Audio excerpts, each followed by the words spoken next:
The Giants' right-handed lineup is on fire right now. A couple days after putting up 12 runs against the Padres, they put up 13 against the Arizona Diamondbacks. They just lit up Dallas Keuchel. So we'll talk about the game. We'll talk about Farhan Zaidi meeting with the media yesterday, talking about the team's deadline plans next. You are Locked On Giants, your daily San Francisco Giants podcast. Part of the Locked On Podcast Network, your team every day.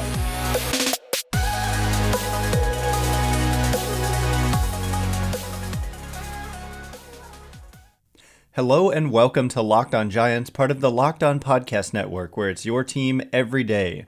My name is Ben Kaspick, and on this show we provide daily episodes Monday through Friday, talking about the San Francisco Giants in a way that's data-driven and rational, but also simple, passionate, and accessible to all. I'm a former contributor for the baseball statistics and analysis websites Beyond the Box Score and Rotographs. I've been podcasting about the Giants since 2015, and I'm a lifelong fan. Thank you for making Locked On Giants your first listen every day. We're free and available wherever it is that you get podcasts. This episode is brought to you by Blue Nile. Make your moment sparkle with jewelry from BlueNile.com, and Locked On Giants listeners get $50 off purchases of $500 or more. This podcast exclusive includes engagement. Use code LOCKEDON at checkout. And coming up on today's show, there's a lot that I want to cover. We're going to talk about the Giants' huge win last night against the Diamondbacks. Just the City Connect magic lives on. Logan Webb was great, and the offense, like I said, that right-handed lineup against a left-handed starting pitcher for the second straight game that it was that lineup, they put up more than 10 runs, and so they're hot right now. And then Farhan Zaidi, like I said, met with the media, which is not a very common occurrence, so we're going to talk about what he said as well. But let's just start with the win, and also, we didn't talk about the previous game on yesterday's podcast. It was a crossover that had been recorded before the game, but we'll mention that as well, which was a disappointing loss. And Brandon Crawford came up in a huge situation, bases loaded, tying run on third, go-ahead run on second, one out. Pitcher was struggling with command. He ends up swinging at a 2-0 pitch and grounding into a double play.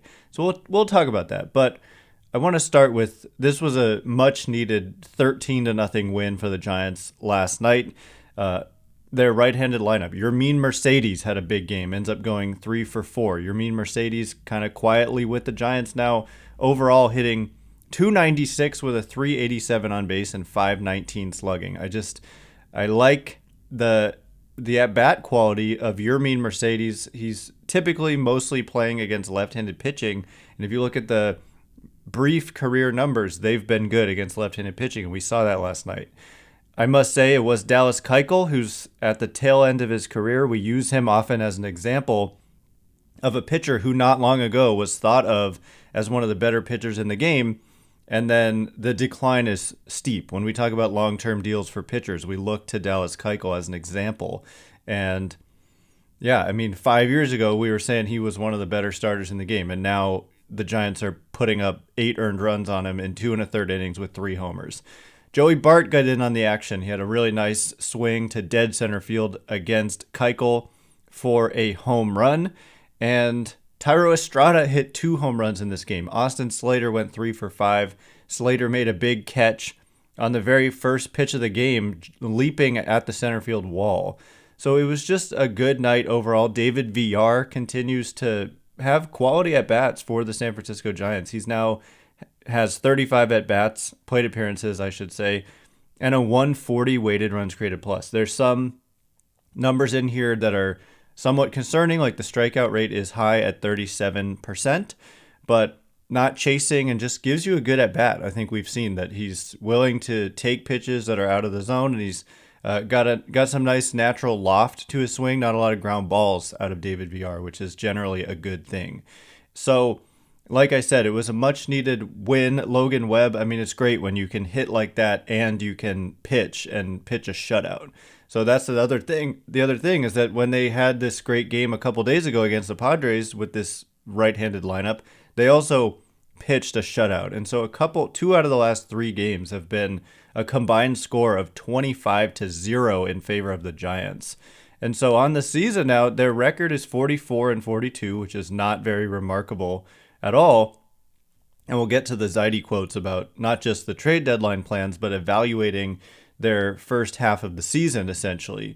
But the run differential, bloated by these, like I said, 2 out of the last 3 games, you're outscoring your opponents 25-0, but that counts. I mean, your offense put up those runs and your pitching prevented those runs. Think of the season like one big game, and you had a big inning, a big game, it's like an inning. Each game is kind of like an inning, and it's a big, long game. But anyway, it shows your offense is capable of doing that. And before anyone says, yeah, but it was Dallas Keuchel, okay, true. But the other day it was MacKenzie Gore who they lit up as their right-handed, offense. And he's been really good for the San Diego Padres. So on the season now, the run differential is plus 43, which has an expected record of 47-39. And so it doesn't mean, oh, boo-hoo, they've been unlucky in terms of their record.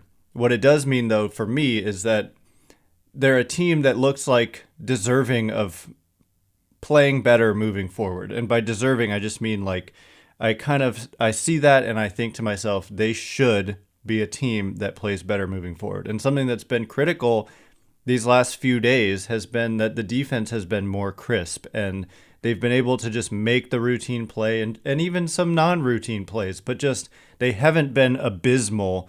And as you can see, the results are kind of there when they can put all of this together. One more thing I want to add about that left-handed versus right-handed lineup is that for the Giants, they're actually 17-10 against left-handed starters this year.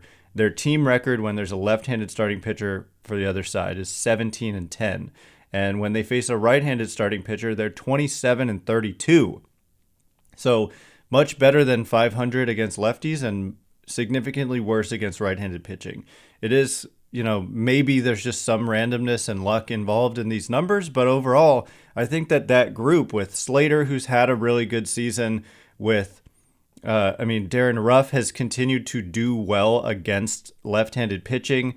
You've got Estrada, who's been pretty good when he's been out there. Wilmer Flores has quietly put together a strong season again as well. And then you're able to get the platoon advantage for Joey Bart, and on and on. Right now it's Yermín Mercedes and David Villar also contributing. So that's the thing though. People were concerned about their right-handed bats coming into the season. But for me, the main issue has actually been, of course, number one, the defense, but also some of their left-handed bats haven't actually been quite good enough for them. Like, they've gotten nothing out of Lamont Wade Jr. this year. Of course, he's been hurt, but also not that productive when he's been here, we'll give him some time. Brandon Belt has not been that productive, and he's been hurt. And Brandon Crawford, again, not that productive, and he's been hurt. Mike Yastrzemski in a huge slump. So actually, it's the left-handed bats. And when they look to the deadline, I think maybe a left-handed bat is going to stand out more, or just an everyday player, not a platoon player. But if you're getting a platoon player, I think you could make a case that, La Stella, same thing. Their left-handed bats have been the bigger disappointment than the right-handed bats, even though coming into the season, people were more concerned about the right-handed bats. So it just goes to show you, baseball is extremely hard to predict. Look no further than the fact that the Orioles are at 500. Nobody really saw that coming, but that team is at 500. The White Sox are below 500. People thought they were going to win that division easily. The Twins are leading the division. So it's a hard game to predict, including for your San Francisco Giants. So coming up in a minute, we're going to hear from the man himself, Farhan Zaidi, Giants president of baseball operations, evaluating his own roster here halfway through the season. So we'll get to that and much more in just a minute. But first, whether you're ready to pop the question or you're celebrating a milestone moment, find jewelry as unique as her with the modern convenience of online shopping at BlueNile.com. Looking for fine jewelry but having trouble choosing? Blue Nile has jewelry experts on hand 24/7, available via phone or chat to help you find a memorable gift at every budget. And for me, it's a game changer. I've said this a bunch of times, but not having to go into a store, it's the same with cars. If you can kind of do this from home now, it is a game changer, and that is what Blue Nile is bringing to the table here. So make your moment sparkle with jewelry from BlueNile.com, and Locked On Giants listeners get $50 off purchases of $500 or more. This podcast exclusive includes engagement. Use code LOCKEDON, that's code LOCKEDON, plus every order is insured, ships free, and arrives in discreet packaging that won't give away what's inside. Shop stress-free and find your forever peace. Go to BlueNile.com today. All right, as promised, I want to talk about these comments by Farhan Zaidi. It is not very often. I can't even remember, maybe one other time this year that he's met with the media. I could be wrong about that, but at this point, it felt more relevant because of the recent slide. So I want to hear the reaction to that, and I also wanted to hear trade deadline type questions. And so we got both of those from this meeting with reporters, and these quotes are going to be courtesy of Maria Guardado, who was actually there in person. I was not there in person. So, yeah, I mean, let's just dive right in. So his overall thoughts on the Giants' performance to date this year. He says, quote, obviously it's been disappointing. Now looking back, he's talking about, let me pause for a second. When they got to 10 games over 500, he felt like, okay, we're 10 games over 500 and we haven't played our best baseball. That's exactly what we were saying. That was the reality of it. They were 10 games over 500, and yet it was like a struggle for them all season long up to that point. So he's talking about that. And he says, quote, now looking back, that's basically our high water mark of the season so far. We felt like we had another gear in us. Obviously, it's gone the other way. It's like the Bill Parcells quote, you are what your record says you are. Right now, we're basically a 500 team. We're not a playoff team as things sit right now. But we're 2 games out, and we know we're capable of better. So then, speaking of the trade deadline and the fact that we're not quite there yet, there's a few weeks until the trade deadline, he says, quote, there's a lot of baseball to be played between now and then. If we're in and around the same position, either in or just outside the playoff picture, we're definitely going to look to improve. Anytime you're in a position, and I consider us to be in a position to make the playoffs this year, you're going to want to push some chips in. We're very confident we're capable of playing better defense than we have. We've been one of the worst 2 or 3 defensive teams in baseball. I think that's not how we view ourselves. I don't think that's how we view ourselves. Obviously, we're not the rangiest team, but we have a very fundamentally sound group of position players that have a history of making the plays that they need to. I think that's really all we need. So he goes on to say, when asked about if they might potentially be sellers, he says, we just haven't even had those conversations yet. We really haven't had that many conversations with other teams. I'm starting to field some calls, and I think we're willing to listen, but I think until we get into the last week of July, it's a little bit of wheel spinning because so much of it is the context and the situation at that point. So, end quote. There's more in there about how he doesn't really view them as needing starting pitching, which I agree with. You've got Rodón, you've got Webb, and I continue to believe in Wood and Cobb, their peripherals are just so much better, and we saw what Wood is capable of doing with his latest outing, 7 shutout innings against a good Padres team. Cobb, we've seen flashes of it at times. Look, if he's at the back end of your rotation and he's, by the numbers, been one of the unluckiest pitchers in baseball, just let him be at the back end and figure it out. And then you've got you've got Jakob Junis, Jake Junis, coming back from the injured list shortly. He's almost ready to come back. I think he might even appear as a reliever prior to the All-Star break. But then after the All-Star break, I think they expect him to slot back into that starting rotation. So part of what Zaidi said was, it all depends. Like if somebody gets hurt in the rotation between now and the deadline, that changes your thinking about your starting rotation and about your needs. But as it is now, if those 5 are healthy, they like those 5, and I don't blame them. That is not the weakness of this team. The weakness of this team, like he alluded to, is the defense. And he said basically that if we had just played I forget exactly the context he put it in, but said like if they had been what they expected defensively, they think they would have been very much in the playoff, not just mix, but in a playoff position and have a substantial cushion potentially, and that the defense has hurt them that much. And that's no surprise. I mean, it really has cost them win after win after win. Like we could talk about Like if you, I don't know exactly what the number is, but it's more than 5 and maybe even 10 wins that the defense has cost them this season versus maybe even what just we expected from them defensively. And so all in all, I think it's he was kind of spot on with these assessments, just to say it's been a disappointment. It obviously has. And the idea that even like if they're in the position even that they're in now, which is on the outside looking in, but still on the cusp of being right there, that is a position they want to push in from. They don't want to like sell when they're 2 games back of a playoff spot. And I completely agree with that philosophy because in baseball, if you get into the playoffs, you have a chance. And being the very best team doesn't necessarily mean anything for you, and that any team can kind of get hot at the right time and make a run in the playoffs. Look at the 2010, 12, and 14 Giants. They were they were not picked by any experts to win any of the series that they played in at any point. And so the experts completely whiffed on the San Francisco Giants in their years in which they won the World Series. Last year, the Atlanta Braves won the World Series. If you look back at predictions, once we knew who the playoff teams were, they were not picked to win any of their series either. People had the Milwaukee Brewers winning the first round by a hefty margin. And the Dodgers, but most people picked the Dodgers to win that NLCS.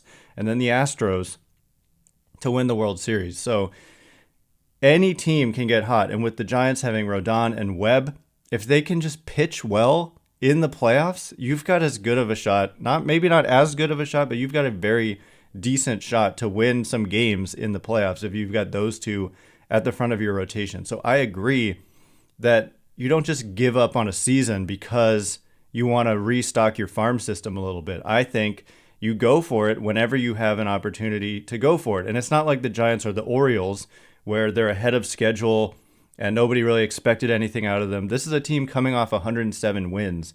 And so people expect them to win. And so if they're not just going to sell if they're 2 games back at the deadline. And so it's encouraging to me. It means I read these comments to mean they're not just going to sit on their hands. They're not just going to stand pat and say, well, this is our roster. Good luck. He said, if you're in contention, you want to push some chips in. So obviously he's not going to give away exactly what that means and who they're targeting.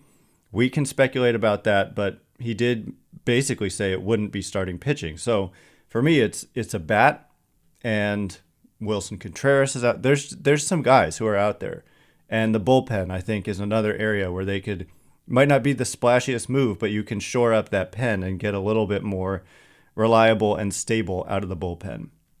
So anyway, coming up in just a minute, we're going to talk about some roster moves that got made recently, including someone being designated for assignment. We haven't even got a chance to talk about it yet, but it's a big deal, and we're going to talk about that next. So all of that in just a minute. But first, betonline.net is your number one source for all your betting needs and sports info. Find all the latest sports developments, league reviews, and news, including everything Major League Baseball. BetOnline is your continued source for all your sporting wagering information, including live betting, esports, and scores. And betonline.net remains the best spot for all your sports scores, podcasts, and news this season. Betonline.net is the fastest and easiest way to check in on all your favorite sports and events, including MMA, boxing, and golf. Head to the website today or use your mobile device to learn more about the trends in action. Bet online, where the game starts. All right, as promised, we're going to talk about a couple of roster moves that the Giants made recently. We didn't get a chance to talk about it with so much going on with this team, just like we didn't have a chance to talk about that Brandon Crawford double play and Giants loss to the Diamondbacks, which was really disappointing. I just have to say I've seen a lot of people saying that he shouldn't have swung at that 2-0 pitch with the pitcher kind of struggling with command, bases loaded, tying run on third. I understand the point, but I just don't agree with it. These are major league pitchers, and at any point, the pitcher is able to find his command, and then boom, you've taken a pitch right down the middle, by the way. It was right down the middle for a strike, and then it's 2-1. And then the next pitch, he might throw a perfect backdoor slider that just nails the outside corner at the knees. And what, are you supposed to automatically take the next pitch as well? No. And so you either take it because it's a tough pitch or you swing at it and it's a much worse pitch to swing at than the first one that you took. And then it's a 2-2 count, or you've hit some weak ball in play because you swung at a bad pitch to hit, even though it was a strike. So let's say now it's 2-2, and then you're liable to, you get a little tense with a 2-strike count. Maybe you chase something in the dirt and you've struck out, and you kick yourself for taking the pitch that was right down the middle. So it's a no-brainer for Crawford to swing at a 2-0 pitch that was center cut, four-seam fastball, 90 miles an hour. The failure was the execution and the fact that he just hit it on the ground. There was nothing he was trying to do less than hit the ball on the ground to the pull side, and he just couldn't help it. So that's the type of year it's been for Brandon Crawford, coming off a fourth-place MVP season in 2021. The man had a 139 weighted runs created plus, over 6 Fangraphs wins above replacement, and this year he's been more than 15% below average by weighted runs created plus, and less than 1 win above replacement. So it just has not been the same for Crawford. And that was a brutal situation. It felt like the Giants were going to win that game, and the double play changed everything. So it has gone in a lot of ways for the Giants. But then the next day they come out and they win 13-0. So it's kind of also been up and down for this team. But the roster moves I promised to talk about. Jake McGee was designated for assignment. This was now several days ago. I actually forgot to mention it the other day, but it's a big deal because he's a veteran player on a guaranteed contract, and they decided that they were willing to cut ties. So obviously it was a major struggle for McGee in 2022, coming off a season in which he was an important part of that bullpen in 2021. He was the closer for the first many months of the season, and he didn't end up that way. He kind of went on the IL late in the year, and Camilo Doval took over. But he had a 2.72 ERA last season, 3.06 expected ERA. But this year, 7.17 ERA, 8.27 expected ERA. Strikeout rate plummeted to 11.5%. It just was not good for Jake McGee, which is funny. Just the other day, people were questioning why they didn't go to him with the game on the line and the bases loaded, and knowing a right-handed hitter would be coming up, one who kills fastballs. Wow. I mean, that's funny. I don't really understand why anyone was thinking that. It just has not been McGee's year. So he gets designated for assignment, and we should find out within a week of that designation that whether or not he was claimed or traded. Otherwise, the Giants release him and he becomes a free agent and he can sign with any team. To me, it's possible that he's claimed or traded and that a team picks up some of the remaining salary, but also possible that it doesn't happen, given how poor the performance was this year. The reason it's possible is that McGee was earning a very modest contract. I think it's gone off of this roster resource website because he's been DFA'd. But, oh no, there it is, $2.5 million this year, but obviously more than half of that has gone by.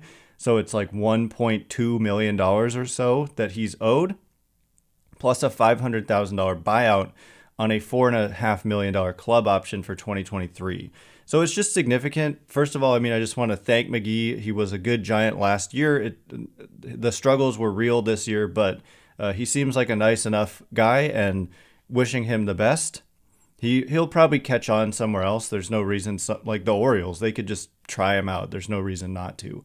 But yeah, for the Giants, it's significant that they're willing to cut a player on a guaranteed deal, and it wasn't very expensive, so it's a little different. I know people talk about La Stella as an example. La Stella's contract is structured in a way that he's making the most money of any individual year by far in 2023. It's a, $18.75 million deal in total, and he's making $11.5 million of that in 2023, even though it's a 3-year deal. So it was like it's doubling every year from $2 million to $5 million to $11 million. So anyway, the other roster move, Luis Gonzalez came off the injured list, and it's just really good to have him back. Just youthful energy, they need some of that. And so Gonzalez was sorely missed when he was out. It did correspond with their severe kind of poor play that we saw. I'm not saying he's not that much of a difference maker, but it's really nice to have him back, and I hope that he's able to stay healthy. Just to be clear, he's a rookie. He's under club control for like 6 seasons. So I've seen people asking if they can bring him back. Yeah, they've got they can bring him back for a long time. 6 years of service time is how long you have club control over rookie players when they first show up with your team. So he even pitched again last night in the blowout win. Anyway, that is all the time we have for today. Thanks again for making Locked On Giants your first listen every day. Now make your second listen Locked On MLB Prospects. Host Lindsey Crosby is a prospect encyclopedia, and he's going deep on the MLB stars of tomorrow. It's free and available wherever you get podcasts. Once again, my name's Ben Kaspick. Check me out on Twitter at Ben Kaspick, Kaspick. If you like this show, please consider rating it or leaving a review. It helps me out a lot, so thanks in advance. And thank you to everyone who's done so already. We're recording this podcast prior to the Wednesday day game. Coming up tomorrow, I'm going to be talking with Millard Thomas from Locked On D-backs about this series and about, I think, some all-star talk as well. No more griping about Carlos Rodón. By the way, he got in as an injury replacement. So we'll talk about that and much more with Millard. So anyway, can't wait to be with you again tomorrow. Thanks again for listening. Stay Locked On Giants.